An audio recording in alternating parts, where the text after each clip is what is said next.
अब जो अगला टॉपिक है वो है साइमल्टेनियस सॉल्युबिलिटी का।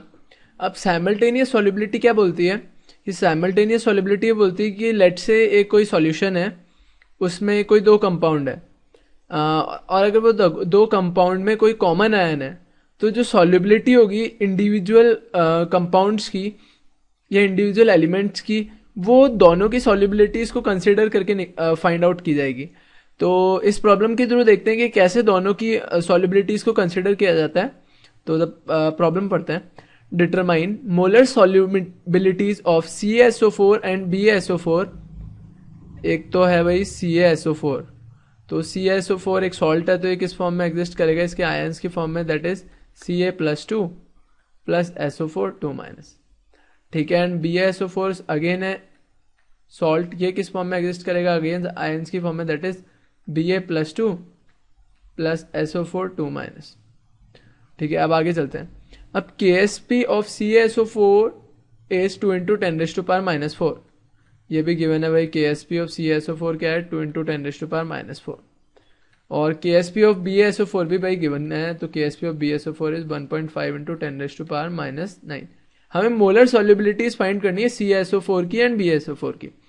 सो लेट्स से CaSO4 की मोलर सॉल्युबिलिटी S1 है और SO4 और BaSO4 की S2 है।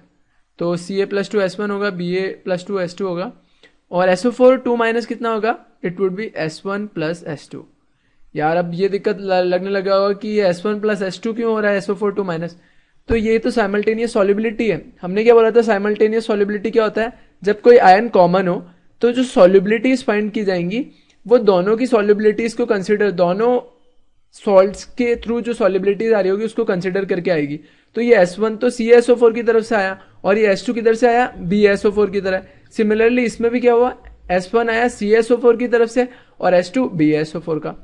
अब यार मैं Ksp की इक्वेशन स्लाइड करूं तो Ksp क्या होता है, Ca+2 का कंसेंट्रेशन मल्टीप्लाइड बाय SO4 2- का।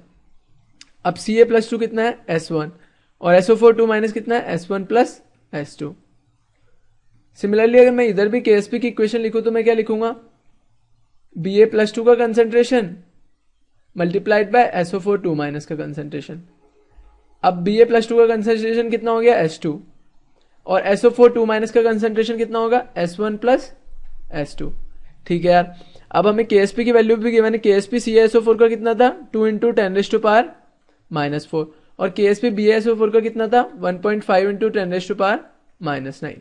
ठीक है यार, प्रॉब्लम सॉल्व हो गया अच्छे से। अब क्या करें, हमें S1 S2 फाइंड करना है। दो इक्वेशन की हुई है, दो वेरिएबल है इजीली, तो सबसे पहले डिवाइड कर देते हैं इस वाली इक्वेशन को इससे। तो क्या हो गया, 2 × 10⁻⁶ बाय 1.5 इक्वल्स टू S1/S2। यार अगर तुम यहां से देखोगे तो S1/S2 की वैल्यू कितनी ज्यादा आ रही है, तो मैं S1 को ऐसे लिख सकता हूं, S2 मल्टीप्लाइड बाय 2/1.5 × 10⁻⁶। सो S1 बहुत बड़ा है S2 से, यानी कि आप ये बोल सकते हो कि जो भी SO4 2- बनेगा, यानी कि S1 plus S2 approximately can be return as S1 only. और S1 की वैल्यू कितनी आ रही है, S2 × 2/1.5 × 10⁻⁶। अब इसको किसी भी एक इक्वेशन में डाल दो। लेट से इसको मैं डालता हूं इस वाली इक्वेशन में, तो मैंने क्या लिखा, 1.5 × 10⁻⁹ equals to S2 multiplied by S1 plus S2। तो S1 plus S2 can be return as S2 × 10⁻⁶ × 2/1.5। ठीक है। अब आप इसे सॉल्व करोगे तो S2 आता है 1.06 × 10⁻⁻⁷।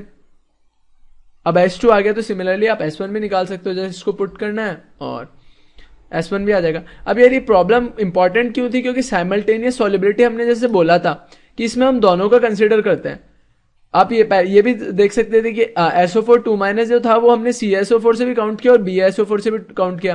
बट बेसिकली द प्रॉब्लम में जो अगर आप K को देखोगे तो K जो है CaSO4 का वो है 2 × 10⁻⁴, और जो K है BaSO4 का वो है 1.5 × 10⁻⁹।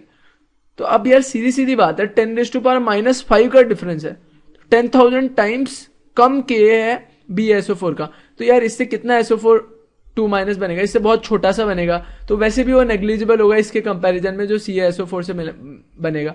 तो इस तरीके से यहाँ पे वो नेग्लिजिबल जो होता है उसे हम अप्रोक्सीमेट ले लेते हैं और प्रॉब्लम सॉल्व हो जाता है। तो अगेन ये साइमल्टेनियस सॉल्युबिलिटी एक अच्छा कंसेप्ट था और हमें प्रॉब्लम के थ्रू बड़ा अच्छे से समझ में आ गया।